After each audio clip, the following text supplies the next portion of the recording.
Merci de votre attention, madame, monsieur. L'actualité et le chiffre du jour. 7 milliards de francs CFA, c'est le financement octroyé par la Banque mondiale au Togo. Il devrait booster les secteurs clés de croissance. Les signaux sont certes encourageants, mais les attentes restent nombreuses. La croissance au Togo vue par la Banque mondiale, ce sera tout à l'heure le dossier de cette édition. Les EMD, les acquis, les défis au Togo, autre sujet évoqué ce mardi, c'est à la faveur du 4e rapport national sur le suivi des objectifs du millénaire pour le développement. Le document est à l'étude depuis ce matin. Il devrait à terme servir d'indicateur. L'Égypte, enfin, l'Égypte et le vote pour le référendum. Le 8 devrait l'emporter, consacrer un retour à une nouvelle constitution et renforcer au-delà le pouvoir des militaires. C'est un vote important pour les Égyptiens, réveillés tôt ce matin au Caire par une explosion de bombes. Voilà, madame, monsieur, le sommaire, bienvenue. Voici le journal. Bonsoir à tous. Le chiffre du jour pour ouvrir cette édition, 7 milliards de francs CFA. Eh bien, c'est ce que vaut l'accord de financement passé ce mardi entre le Togo et la Banque mondiale. Les précisions, les détails dans un instant. Direction tout d'abord, l'Assemblée nationale sur place et dans ses bureaux.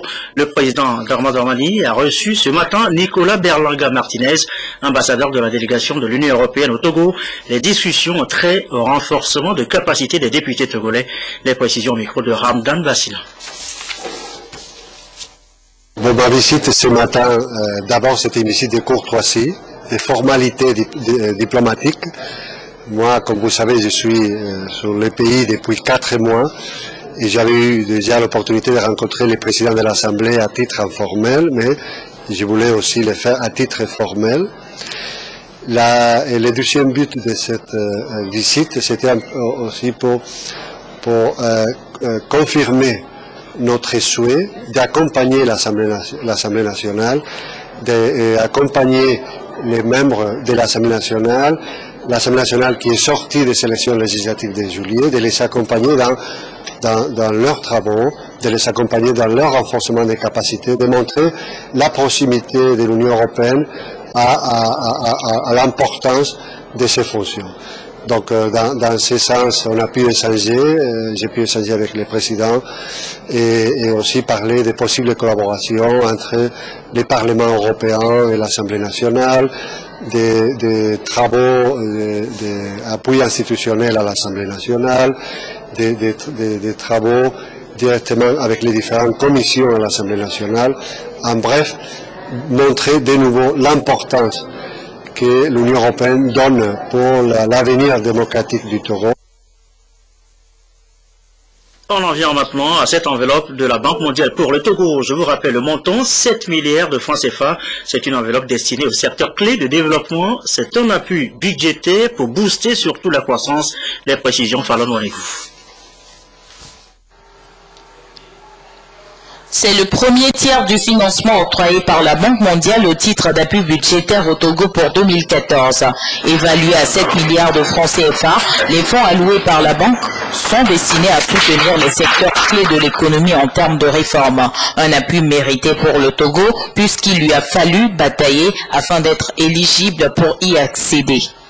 Pour être éligible à cet appui, le gouvernement a réalisé plusieurs actions préalables, parmi lesquelles on peut citer la nouvelle stratégie du secteur cotonnier, les différentes mesures prises en vue de la libéralisation progressive du secteur des télécommunications, du développement du secteur minier et enfin de l'assainissement du secteur bancaire. Je voudrais particulièrement mentionner ici la publication en ligne de toutes les rubriques du budget ainsi que les informations relatives aux dépenses publiques. En la matière, le Togo est le premier pays de l'UEMOA à le faire. Et dans toute l'Afrique, seuls le Kenya et les Seychelles en font autant. C'est précisément pour cette raison que l'exemple du Togo a été donné lors du lancement du portail Internet de la Banque mondiale sur la transparence budgétaire au mois de décembre dernier à Washington. Des panels variés de programmes de développement ont été instaurés par le gouvernement pour fortifier et maintenir les acquis de la croissance économique togolaise. La réduction de la pauvreté, la transparence dans la gestion des finances publiques et la promotion de la bonne gouvernance sont les stratégies sur lesquelles mise le gouvernement pour arrimer ses perspectives aux attentes de la Banque mondiale. Le gouvernement, conscient que malgré les progrès enregistrés au cours des dernières années, il y a encore des défis majeurs à relever pour assurer le décollage de l'économie togolaise et progresser vers la réalisation des OMD. Il s'agit de l'accélération de la croissance économique, de la création des emplois et de l'intégration régionale et internationale de l'économie togolaise, l'amélioration de la gouvernance, la réduction des inégalités, le traitement des problèmes sociaux, démographiques, le développement urbain, l'aménagement du territoire et la protection de l'environnement. Le crédit vise à appuyer la gestion des finances publiques. La politique économique du gouvernement à moyen terme sur la période 2013-2017 s'emploiera pour l'essentiel à jeter et à consolider les bases pour l'émergence future du Togo. Ce financement participe de la deuxième phase des réformes économiques engagées pour l'amélioration de la gouvernance au Togo, qui permettra au pays de devenir à l'horizon 2030 un État à revenu intermédiaire.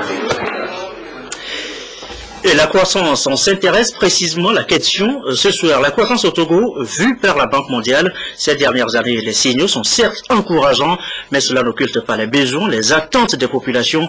Le point dans ce dossier de la rédaction, dossier signé Fallon Waligou. La croissance en 2008 est évaluée à 3,8% avec un endettement de 867,8 milliards et une inflation de 2,1%. Le transit du Togo de la phase de reconstruction à l'ère de la croissance et du développement lui a permis d'entamer une virée économique empreinte de réformes structurelles, institutionnelles et de grands travaux pour stabiliser aujourd'hui le cadre macroéconomique à une croissance de 5%. C'est grâce au soutien multiforme des partenaires comme la Banque mondiale. L'annulation de la dette a été obtenue, de nombreuses infrastructures, notamment des routes, des ponts, etc., ont été réhabilitées. Dans le domaine de l'électricité, les délestages appartiennent désormais au passé. L'inscription dans les écoles primaires et élémentaires est désormais gratuite et le nombre d'élèves inscrits a connu une hausse significative à tous les niveaux du système éducatif. De nouveaux investissements directs étrangers et régionaux ont été enregistrés au cours des 3 dernières années. L'économie togolaise a également enregistré un taux de croissance de plus de 5% avec de bonnes perspectives pour les années à venir. Les acquis de cette croissance qui place l'économie togolaise à la 30e place sur les 54 que compte l'Afrique sont plombés par l'accroissement de la pauvreté. Malgré les prouesses économiques, les inégalités persistent avec les spécificités dans les régions, selon l'enquête CUIP 2011, questionnaire unifié des indicateurs de base de bien-être. Conséquence, les migrations et l'exode rural s'accentuent. Avec le 6e appui de 7 milliards que vient d'octroyer la Banque mondiale au Togo, les attentes sont grandes. La pauvreté touche jusqu'à 90% de la population dans la région des savanes, compte 8% dans la ville de Lomé. Entre 2006 et 2011, la part de la consommation nationale dans le Grand Lomé est passée de 43% à 49%. Ceci montre bien évidemment le poids de la capitale dans l'économie togolaise, tout en soulignant le dynamisme et de son économie et celui de sa population qui a cru de 1,2 à 1,6 million dans le même intervalle. Ceci témoigne de la vitalité du dynamisme des citoyens togolais qui, attirés par les niveaux élevés de consommation, ont migré vers la ville.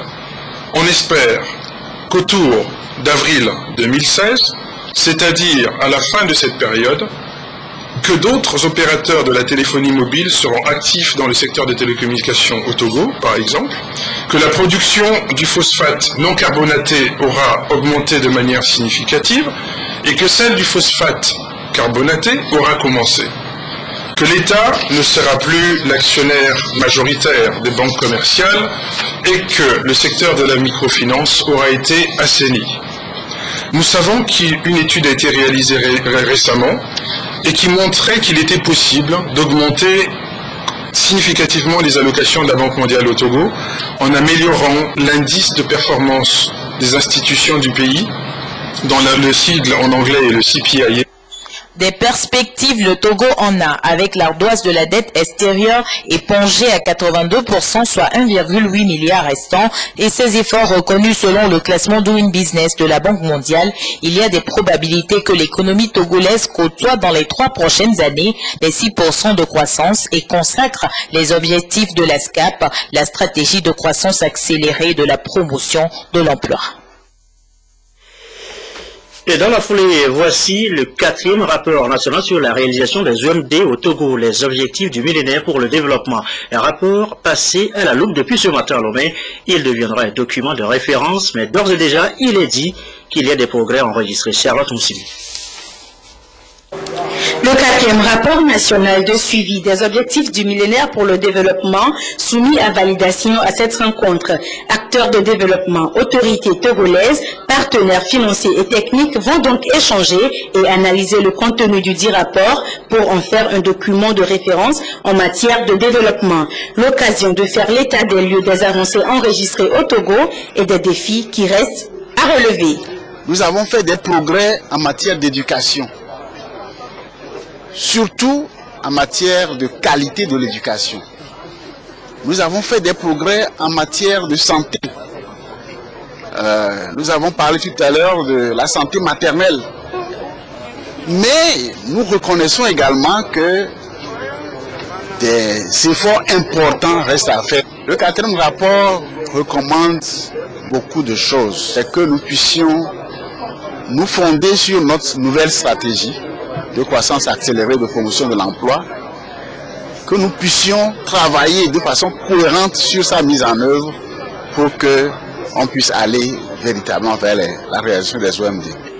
Comme par le passé, les agences du système des Nations Unies au Togo restent engagées à travers leur coopération avec le Togo pour l'atteinte des résultats plus tangibles. Tous nos appuis sont destinés à accompagner l'effort national, qui est d'abord premier, mais c'est à la fois l'effort national et l'effort des partenaires pour faire en sorte que les objectifs de développement soient toujours cohérents avec les objectifs du millénaire. Et c'est le cas puisque la nouvelle stratégie du Togo, la SCAP, qui est en cours de mise en œuvre, prend déjà en compte l'objectif de réaliser les OMD. La publication de ce 4e rapport offre donc à toutes les parties prenantes l'opportunité de prendre la mesure des efforts à fournir pour renforcer l'efficacité des interventions en vue d'accélérer la lutte contre la pauvreté.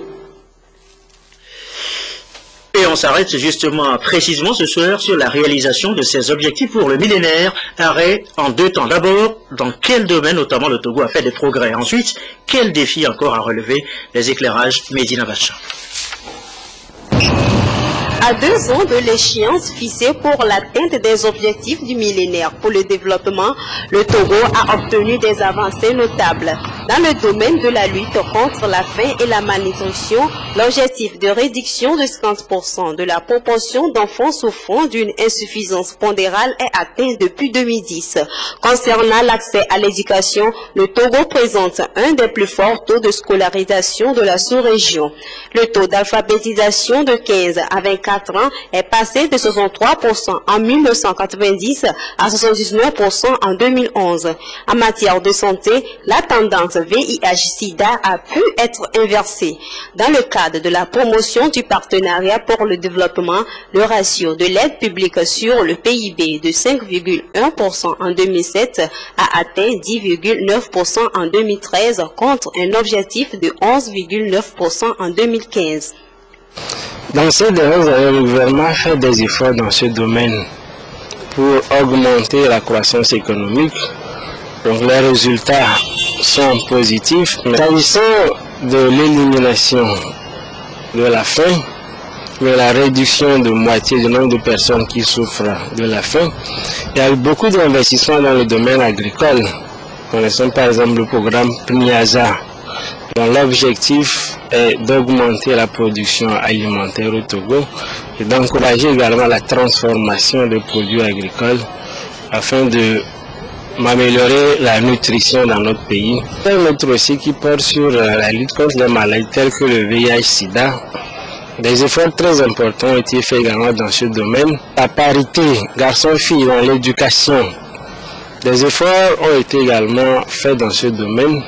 Nous sommes pratiquement proches de la cible et on espère également qu'en 2015, cet objectif sera atteint. Les résultats obtenus dans certains OMD sont moins encourageants. Il s'agit de la réduction de l'incidence de la pauvreté de 61% en 2006 à 58% en 2011, la disparité genre, la santé de la mère et de l'enfant, ainsi que l'accès à l'eau potable et à l'assainissement. Pour améliorer sensiblement la santé maternelle, il va falloir également prendre d'autres mesures en plus de l'accaparement pour permettre d'améliorer de façon plus sensible la santé maternelle. L'objectif 1, qui porte sur la réduction de moitié du nombre de personnes pauvres. À ce niveau, des efforts sont faits, mais il convient encore de faire beaucoup d'efforts, aussi mettre l'accent sur la redistribution. Parce que la croissance économique seule ne suffit pas. Il faut que tout le monde puisse profiter des fruits de la croissance économique pour permettre une réduction sensible de la pauvreté. Beaucoup de facteurs entravent la réalisation des OMD au Togo. Le manque de ressources financières, matérielles et humaines, la faiblesse des capacités techniques et les différents chocs internationaux et climatiques. Des stratégies sont mises en place telles que le plan d'aménagement et d'actes de gestion suffisamment planifiés du cadre de vie, le renforcement de l'implication des acteurs impliqués et la poursuite de l'amélioration du climat des affaires pour permettre une meilleure marche vers l'atteinte des OMD en 2015. Medina Bacha, il est 20h17. À signaler également dans l'actualité ce mardi la prise de contact de Elliott Ohin, le ministre de la Réforme d'État, de la modernisation de l'administration, avec les différents départements ministériels et institutions de la République. Il est précisément question de définir un cadre de collaboration pour un meilleur aboutissement du processus. Le compte rendu, Clarisse Aticlé. Première sortie médiatique du ministre en charge de la réforme de l'État et de la modernisation de l'administration. Elliott Ohin a échangé avec les responsables des différents ministères pour s'imprégner des différentes actions de réforme en cours dans les départements et institutions. Il s'agit pour lui d'enclencher un véritable processus participatif pour la réalisation de ces réformes indispensables au développement du pays. La réforme est un travail à la chaîne. Et si un maillon de la chaîne vient à manquer,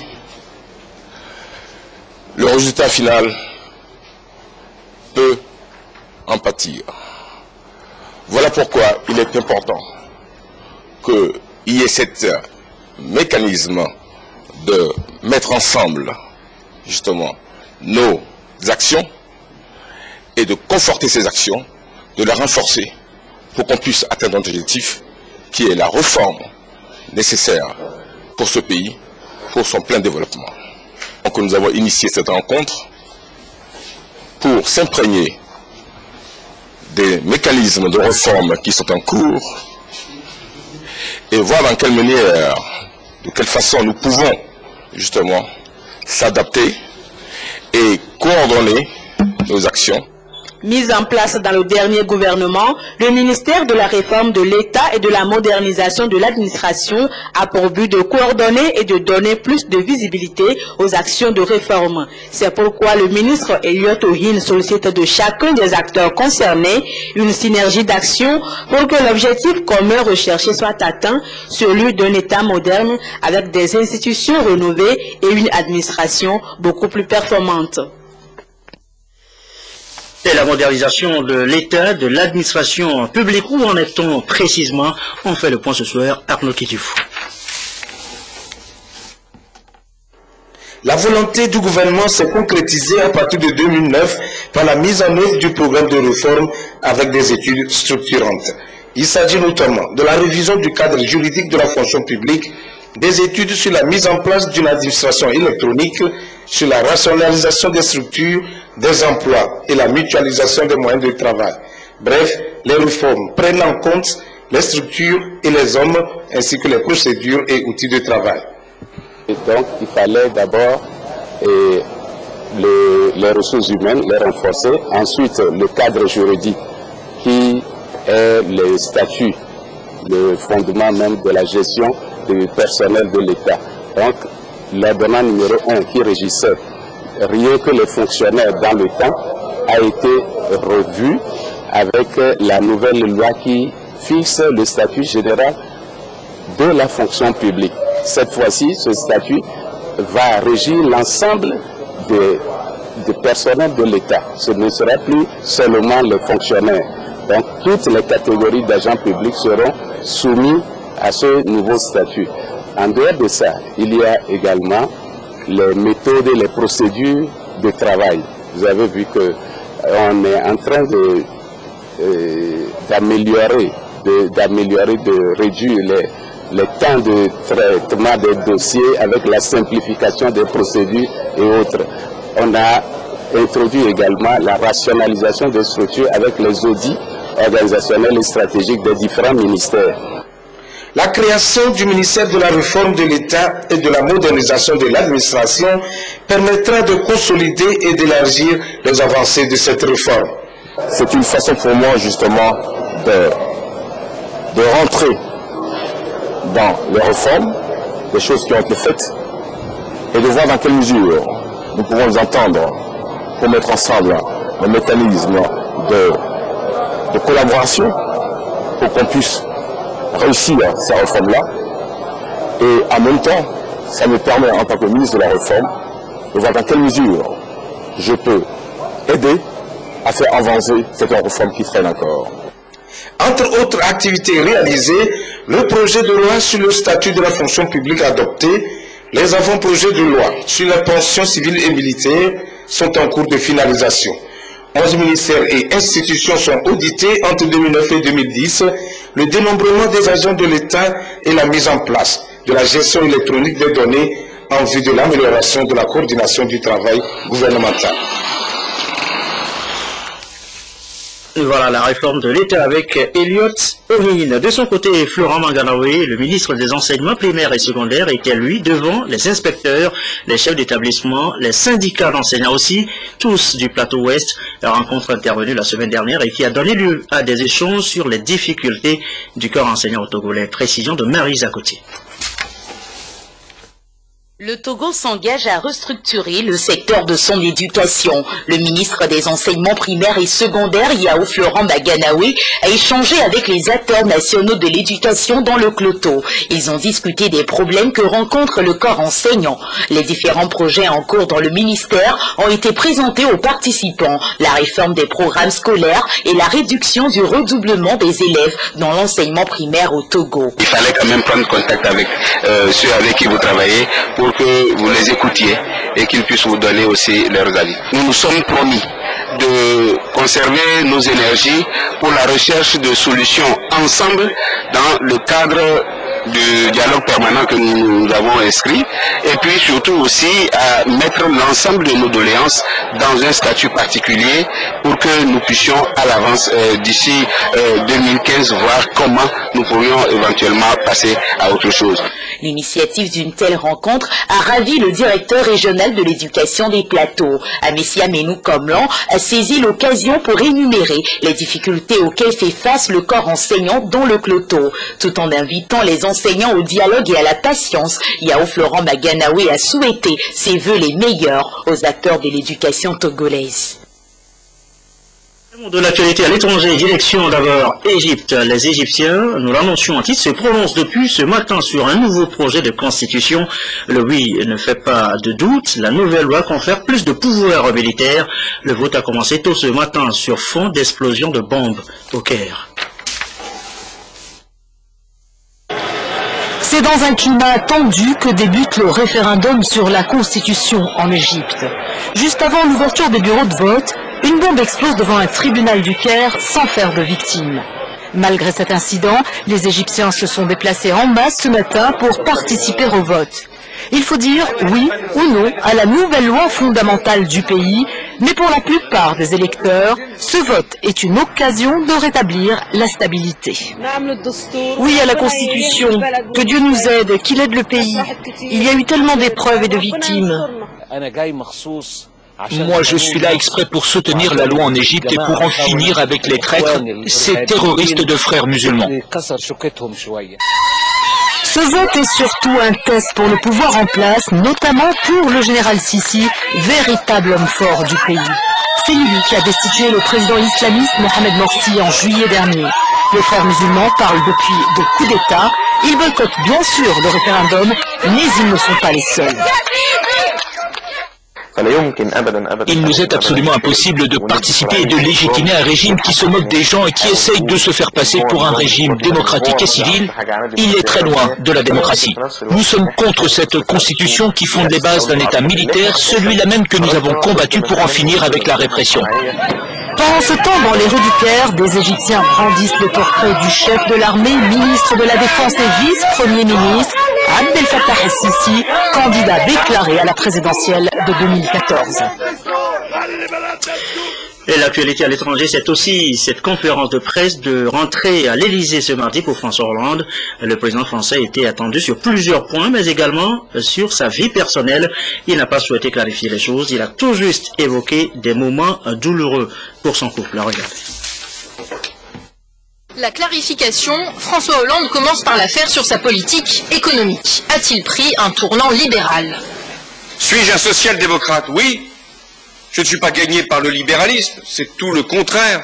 S'il suffisait, je vous le dis, pour être de gauche, de creuser les déficits, mais alors ceux qui m'ont précédé sont d'extrême gauche. Enfin, ceux qui n'ont pas compris que j'étais social-démocrate peuvent encore poser une question. L'humour, il l'utilise aussi pour évoquer sa cote de popularité désastreuse. Est-ce que je me résous à cette situation dans l'opinion? Vous savez, ça a commencé tout de suite. Il n'y a pas eu de délai de grâce. On l'accuse de ne pas savoir trancher, de manquer de caractère. Sur le flou, là aussi, j'en ai entendu. Mais, et pas simplement depuis 18 mois. François Hollande répond volonté d'agir, par exemple, sur le mariage pour tous. Hésiter quand on a fait le mariage pour tous, pas facile, nous l'avons fait. Moi, je n'ai jamais hésité. Jamais. Ou encore sur l'affaire Leonarda. Son intervention avait dérouté sur la forme comme sur le fond. La seule question que je me suis posée, c'est est-ce que je devais intervenir? Je l'ai fait. Je l'ai fait pourquoi? Parce qu'il y avait un moment, un trouble. Je constate que cette affaire est réglée. Que personne n'est revenu. Et que la loi a été appliquée. Sur la fin de vie, le président s'engage sur une loi qui permettrait une assistance médicalisée pour terminer sa vie dans un cadre strict. Et on revient justement sur la vie personnelle de François Hollande, évoquée ce mardi en conférence donc de presse de rentrée du président français. Il n'a pas souhaité clarifier les choses. Il a tout juste évoqué, disait tout à l'heure, des moments douloureux pour son couple. Vous savez, et il s'y était préparé. Un magazine. Closer. Ce serait la première question de la conférence de presse. Valérie Trierweiler est-elle toujours, aujourd'hui, première dame de France? Chacun, dans sa vie personnelle, peut traverser des épreuves. C'est notre cas. Ce sont des moments douloureux. Mais j'ai un principe. C'est que les affaires privées se traitent en privé, dans une intimité respectueuse de chacun. Ce n'est donc ni le lieu, ni le moment de le faire. Pas de réponse ici et aujourd'hui donc, mais une promesse. La situation sera clarifiée avant la visite d'État à Washington à partir du 9 février, où le couple Obama attend François Hollande et Valérie Trierweiler. François Hollande va-t-il porter plainte contre le magazine Closer après l'apparition des photos? Étant lui-même protégé par son immunité présidentielle, il ne le fera pas. Et pourtant, tout doit me conduire comme citoyen à poursuivre cette publication. Et si je me retiens, c'est parce que précisément, je ne veux pas qu'il y ait deux poids, deux mesures. Mais mon indignation est totale. Je dis bien totale. La prise de ces photos a-t-elle nui à la sécurité du président? C'est la droite qui avait posé la question cet après-midi. Monsieur le Président, comment est-il possible que le Président de la République soit suivi pendant plusieurs semaines dans ce qui s'apparente à une véritable filature sans que personne au service de protection des hautes personnalités ne s'aperçoive de rien? Sur ce point, le Président de la République clarifie dès aujourd'hui. Partout, ma sécurité est assurée. Et à tout moment. Dernière question sur le sujet. Comment va Valérie Trierweiler, toujours hospitalisée? Réponse laconique. Elle se repose et je n'ai pas d'autres commentaires à faire. Pas plus de commentaires aujourd'hui, mais François Hollande l'a lui-même dit. Il clarifiera les choses dans les prochains jours. Et voilà, il faut encore attendre pour savoir. Retour chez nous dans l'actualité, dans le reste de l'actualité, l'Ordre des pharmaciens du Togo a un nouveau bureau élu, un bureau investi ce mardi. Nathalie Kwanengish. Les 9 membres du nouveau bureau du Conseil national de l'Ordre des pharmaciens du Togo reçoivent les compliments des autorités et de leurs pairs. Ils sont chargés de porter plus haut le flambeau de la corporation lors des 4 prochaines années.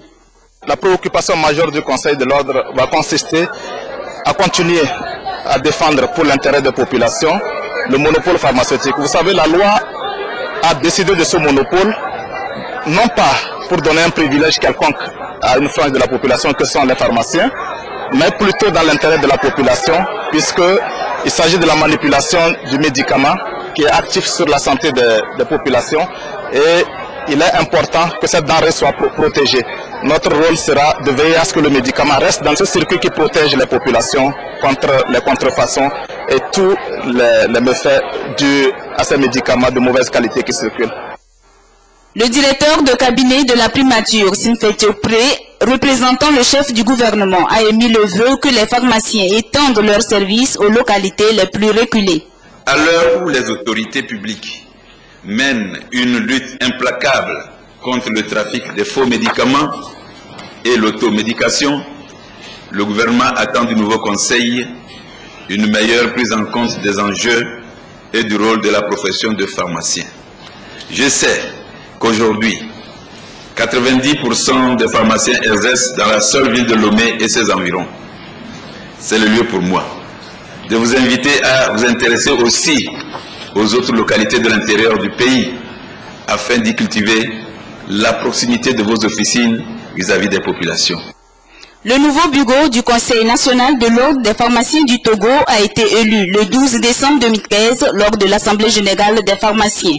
Au cœur de son agenda, la révision de la loi fondamentale des pharmaciens et l'amélioration de l'inspection de la pharmacie.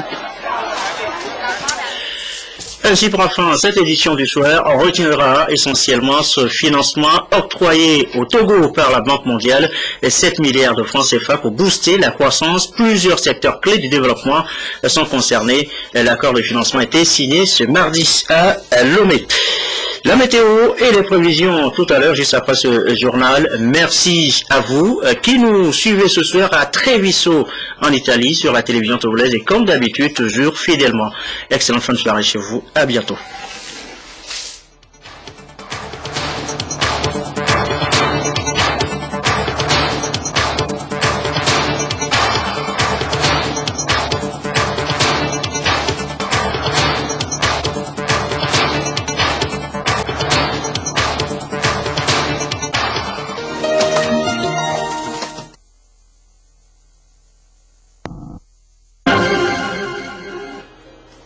Madame, Monsieur, bonsoir. Ce deuxième point météo de la semaine, comme tous les autres d'ailleurs, si vous le suivez très bien, vous comprendrez, qui va nous permettre d'avoir une longueur d'avance sur le temps. Et vous faites bien ici d'accueillir Météo Togo sur vous. On va commencer comme d'habitude avec l'analyse de la carte de Shefa du jour. Et regardez ce qu'on observe, le front intertropical qui reste positionné sur le pays du golfe de Guinée, mais aujourd'hui entre 6 et 10 degrés de latitude nord. Chez nous, au Togo, il y a une position moyenne de 7 degrés 30.